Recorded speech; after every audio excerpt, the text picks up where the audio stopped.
going on with Boom Supersonic? Let's find out. Back in January, Boom's Supersonic XB-1 demonstrator got into the history books by becoming the first independently developed aircraft to break the sound barrier. XB-1 is supersonic, faster than the speed of sound. And America's first civil supersonic jet ever. And that's a big deal. But now what? What's the next step for the company? Are they still on track to build and deliver an airliner that will build on Concorde's legacy? And if so, how will they fund it? Stay tuned.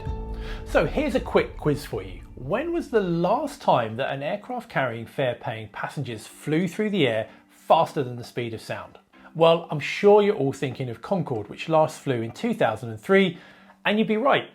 But did you know that the last time you flew on an airliner, there was a very good chance that the aircraft you were flying in actually had supersonic air flowing over certain parts of the airframe? And that's because all modern airliners have something called a supercritical wing. Now, on a traditional wing, the top surface is highly cambered or curved, which results in air speeding up as it flows over it due to a phenomenon called Bernoulli's conservation of energy. Now, this is a vital part of how a wing generates lift. But as aircraft fly closer to the speed of sound, this very vital part of the lift process actually begins to limit us. Now imagine an aircraft flying subsonically, well below the speed of sound, at say Mach 0.7 or 70% of the speed of sound. It would be logical to think that a subsonic wing would be flying quite happily. But due to Bernoulli's principle, the air flowing over the top of the wing could be accelerated to supersonic speeds, and on a wing designed to fly subsonically, that's a problem. Now the speed at which this happens is known as the critical Mach number, or mcrit. And once mcrit is exceeded, large shock waves can begin to form, rapidly increasing drag and disrupting the airflow behind the wing, destroying the lift being generated, similar to how a low speed stall destroys lift. Now to delay the onset of these lift destroying shock waves, the supercritical wing was developed. This design basically flattens the top surface of the wing, which delays and reduces the shockwave formation, enabling higher cruise speeds. And sometimes you can actually see this phenomenon out of your window. Take a look at this. This is a video of an Airbus A320 wing during a perfectly normal flight. A member of our Mentour team shot this with their phone, and the only thing that's just a little bit unusual here is the sun hitting the wing at just the right angle to reveal this.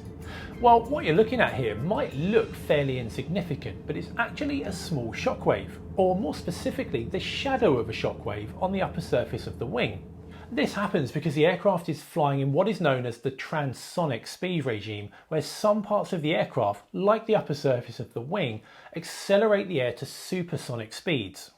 Now the airflow forward of that shockwave, as you look at the wing from above, is supersonic, but slowing back down to subsonic speeds afterwards.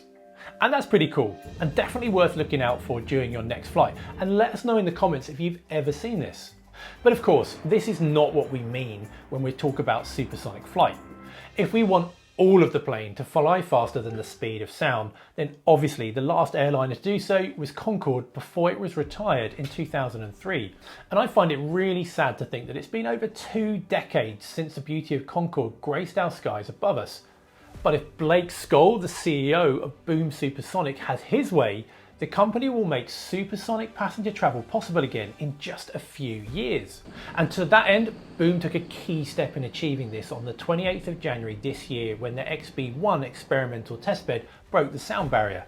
There we are. XB-1 is supersonic, faster than the speed of sound. This was the 12th and final flight of this aircraft, and it was a long time coming. Boom rolled out this plane back in 2020, describing it as a 1/3 scale test aircraft meant to test the layout of Overture, which is a name that Boom uses to describe its future supersonic passenger jet. But it's not just planes that travel faster than the speed of sound. Someone as tech savvy as you probably has personal data zooming all over the internet without your knowledge or consent, opening you up to higher risks of harassment, scams, and identity theft. Data brokers are people who buy and sell your personal data for profit. And it's not just your email address. It could be your phone number, home address, or even your social security number. Now, when I started working on Mentour, our editor Dom told me about the sponsor of today's video, Delete Me, and how for months he's been trusting them to keep him safe online. Wow. They do all of the heavy lifting for you. All you have to do is input the information you want removed from the search engines, like an email, birthday or home address, and Delete Me's team of experts will search and scour the internet and remove it within 7 days. They'll even send you a full report at the end of the week and keep tabs on your data year round for as long as you're with them. Now, if you want to do the same, scan this QR code or head over to joindeleteme.com/mentor now and use the code mentor now, and you can even get 20% off Delete Me's US consumer plans if you're based out there. Thanks so much Delete Me for sponsoring this video, and stay safe out there. Now, let's get back to the groundbreaking XB-1. Now, the XB-1 has something called an ogival delta wing, which is a similar design to that of Concorde, and it's the same wing design that Boom originally planned for the Overture. Now, while that wing design is excellent for high-speed supersonic flight, it's not very efficient when flying at the lower speeds required for takeoff and landing. So, in order to generate sufficient lift during the approach, Concorde had to fly with a very high angle of attack. This meant that Concorde's long nose was pointing more towards the sky than it was the runway, and without any modifications, it would make it impossible for the pilots to see the runway. And that's not good. So to overcome this problem, Concorde's designers came up with a novel but costly solution, a droop nose system that can move out of the way. Now, whilst this was a very innovative solution to the problem, it also added a high degree of complexity and weight, which not only delayed the certification process, but also required costly maintenance. So to avoid having to install a similar system to the XB-1, its designers incorporated an augmented vision system called the FLVS, or the Forward-Looking Vision System. This system includes 2 redundant cameras, a multifunction display, a data acquisition system, and an inertial navigation system which provides pilots with everything they need to fly safe approaches. Now, while this is an innovative solution to a problem, this plane itself is a bit of a mix of old and new. For example, the wing and front half of the fuselage are made of modern composites, whereas the rear structure is aluminium, which houses the engines, which themselves aren't exactly modern. These are General Electric J85s, basically a 1950s design for small fighter jets and military trainers. And Boom actually uses a T-38 aircraft with 2 of the same engines as a chase plane for the XB-1. Now, if all of this sounds a bit familiar, it's because I briefly spoke about the XB-1 a few weeks ago in a monthly news roundup, which was actually my first appearance here on the channel. And I'd just like to take a moment to say a massive thank you for the warm welcome in the comments, and just to say how blown away I've been by your positivity. The Mentour family, which you're part of, is truly amazing. And as I said back then, the first supersonic flight lasted just over half an hour, and the XB-1 and its pilot broke the sound barrier 3 times, reaching a speed of Mach 1.1 before coming back in for a safe landing. Then a couple of weeks later, on the 10th of Feb, Boom's XB-1 took off again for its second supersonic flight. This one lasted a little bit longer, and the aircraft flew slightly faster at Mach 1.12. But all of the XB-1's flights took place in special airspace over the Mojave Desert, where NASA has special testing equipment for just such flights, and during the XB-1's second supersonic flight, Boom and NASA arranged for a special photo to be taken.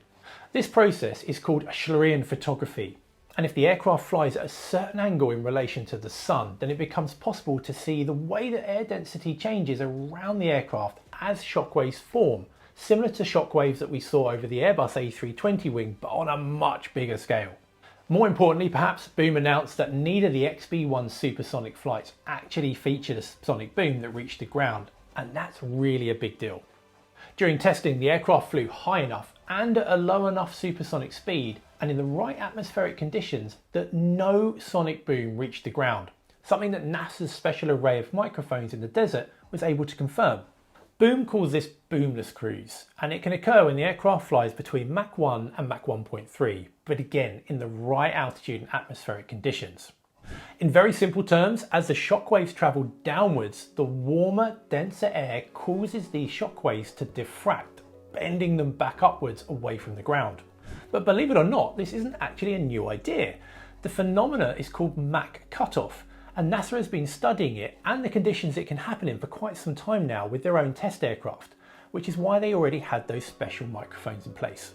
Now, as it stands at the moment, commercial supersonic flights over land are not permitted. And even if they were, Boom currently intends to optimise Overture for cruise speeds of Mach 1.7, much too fast for boomless flight to be possible. But if these rules change to permit overland supersonic flights when they're quiet enough, then Boom's Overture could still take advantage of this, gaining a big speed advantage over conventional airliners, and more operational flexibility than Concorde ever had. Crucially though, the focus is now shifting from the XB-1 to the Overture passenger jet, because Boom doesn't intend to fly the XB-1 again. The plane's done its job now, and Boom plans to display it in the lobby of its headquarters in Denver. Now the Overture will be utilising a wide variety of new tech, bringing supersonic flight to the 21st century.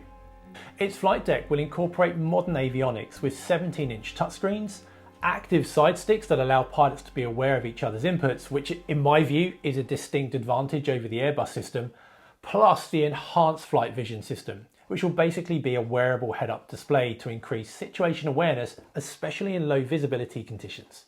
Also, somewhat unusually perhaps, the Overture will be able to receive what Boom calls over-the-air upgrades, allowing new system features and improvements to arrive on the entire fleet regularly and quickly, similar to how modern cars receive software updates. So what's next? How quickly can we expect the development of Boom Overture to advance from now on? Well, Boom remain quite ambitious with its development timeline, but ultimately this is a question of money. And the company has already secured funding from many interested players, which I'll come back to in a bit. But let's start with something that was a pressing problem for Boom the last time we made a video about them: engines. In the summer of 2022, Boom effectively parted ways with Rolls-Royce, who had been a strategic partner for the company for around 2 years. Now the purpose of that partnership was to explore the possibility of using Rolls-Royce engines in Overture. But Rolls-Royce later stated that the job they'd actually been contracted to do was to help Boom with studies about the engines that such an aircraft would need. To start with, Boom's Overture had a 3-engine layout, one under each wing and a third one in the rear of the fuselage. As a result of those studies, Boom revised its design to feature 4 underwing engines and a new type of wing. The company moved away from the ogival delta wing that Concorde and the XB-1 had for a more conventional delta wing design, along with horizontal tail surfaces. The configuration is actually really similar to late versions of Boeing's ill-fated 2707 SST from the late 1960s, although Boeing's design was much bigger. It would have been a wide body with seats for well over 200 passengers. But that's not all that changed. Boom's new aircraft also got slower. Originally, Boom wanted the Overture to cruise at Mach 2.2, which was slightly faster than Concorde, but the company now says that the new version will cruise at Mach 1.7, which is still pretty rapid. Also, this newer Overture is bigger. The original was big enough for around 55 passengers, but the new one will have room for 66 to 80 passengers. And that growth has had some interesting implications for those engines. Originally, each of the 3 engines of the first Overture was to have a thrust rating of between 15,000 and 20,000 pounds of thrust. And to put that into perspective, the thrust rating on the 737 MAX LEAP engines that I fly are rated at 27,000 pounds. So you may ask, why does a supersonic aircraft have significantly less thrust than that of a subsonic airliner? Well, we've got to remember here that the 737 MAX is 2 to 3 times the size of the Overture and has 2 engines as opposed to 4. Boom says that each of the 4 engines of the new version will now generate 35,000 pounds of thrust, more than doubling the total installed thrust of the aircraft despite the lower cruise speed. You also may ask, why does Boom need a new engine? Can't they use an existing jet engine instead? Well, modern airliner engines designed for subsonic speeds are known as high bypass turbofans. And by bypass, we mean the part of the airflow, well actually most of it, doesn't actually go through the core of the engine. Instead, after passing through the big fan that we see at the front of the engine, almost 90% of the air goes around the central core and out of the rear of the engine, meaning that the fan at the front is effectively acting like a giant propeller.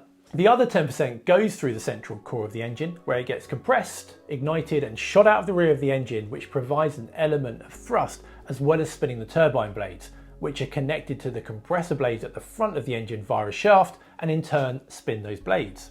Broadly speaking though, a high bypass ratio allows turbofans to increase their efficiency, which is what we all want. But when flying faster than the speed of sound, the large frontal area of these big engines becomes a problem. That's why even very modern jet engines for military supersonic jets are low or medium bypass turbofans, and that's exactly what Overture needs. But with Rolls-Royce out of the picture and no interest from the likes of General Electric, Pratt & Whitney and Safran to design and build an engine for Overture, Boom decided to take matters into their own hands and develop their own engine. They named this Symphony. Now, this doesn't mean that Boom won't have partners with engine making experience. They do, and these partners do make components for many existing jet engine manufacturers for commercial and military applications, while others have experience in maintaining such engines. But by taking the lead in this project means that Boom will need to shoulder the cost of developing this engine on top of what needs to be spent to develop the rest of the aircraft itself. And that brings us neatly to money. How much does Boom have, and what will they actually need to get Overture into service? Well, Boom estimate that they will need between $6 and $8 billion to develop the aircraft. And seasoned analysts like Richard Abolafia raise the estimate to at least $10 billion. Which frankly still seems quite conservative given that a modern subsonic airliner can cost twice as much to develop. Also, Abolafia made that estimate back in 2020 when Boom was hoping to get an engine from a supplier. According to the Air Current, developing an all-new engine for a project like this would realistically add at least $1.5 billion to the total development cost. So how much money has Boom managed to secure so far?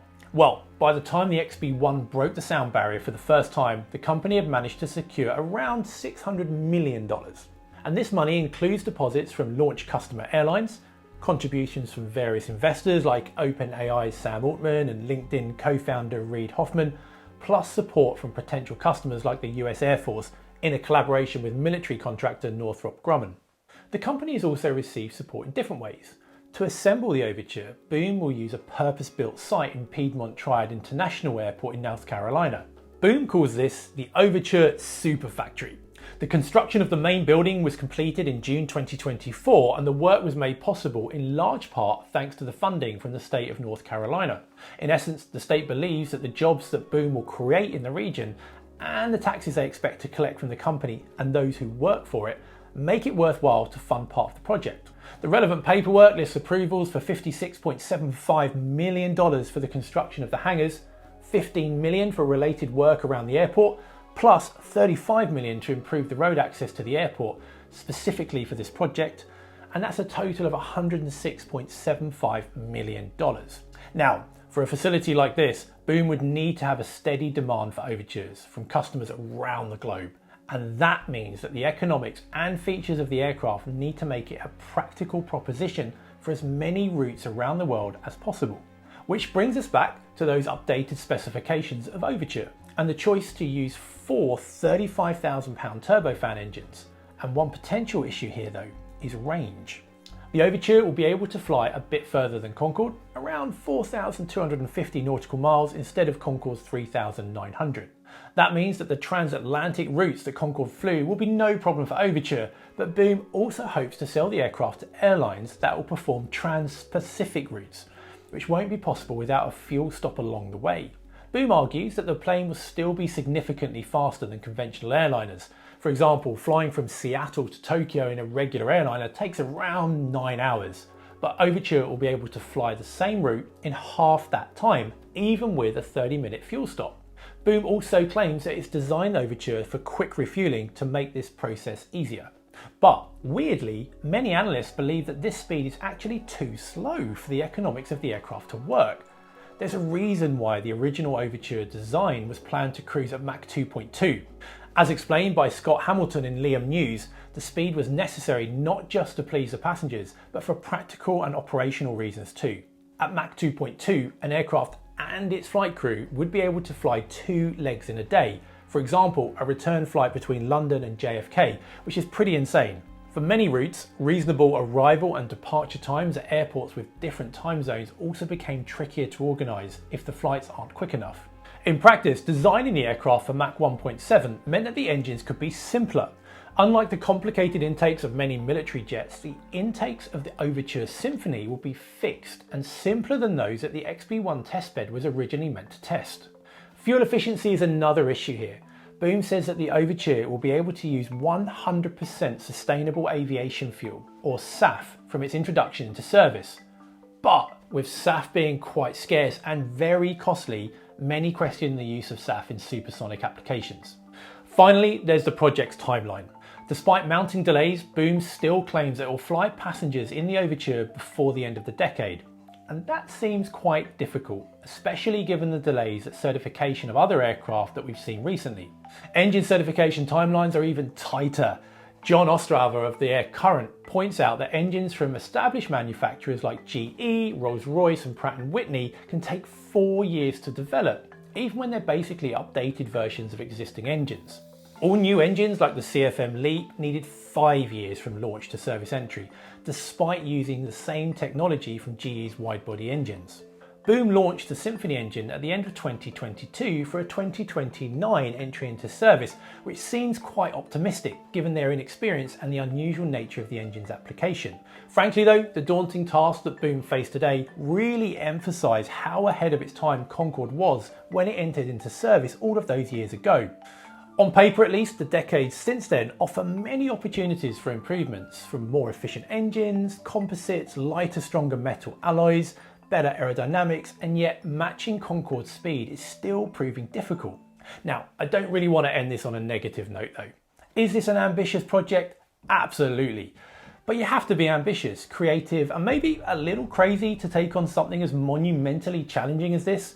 And to be fair, Concorde's development timeline and its costs didn't exactly go to plan either. You need to be a good storyteller to get the right funding and support for a project like this. And you need to do so in creative ways, which brings us back to where we started this story with the XB-1 supersonic testbed. You see, even when the Overture still had 3 engines and a different wing, many question the need to make a one-off testbed like the XB-1, suggesting that this plane was as much a test vehicle as it was an investment vehicle. And when asked about this, Blake Skoll, the CEO of Boom, didn't deny it, telling Forbes, "You're right. It has many purposes. It opens eyes to what's possible and what his team is capable of."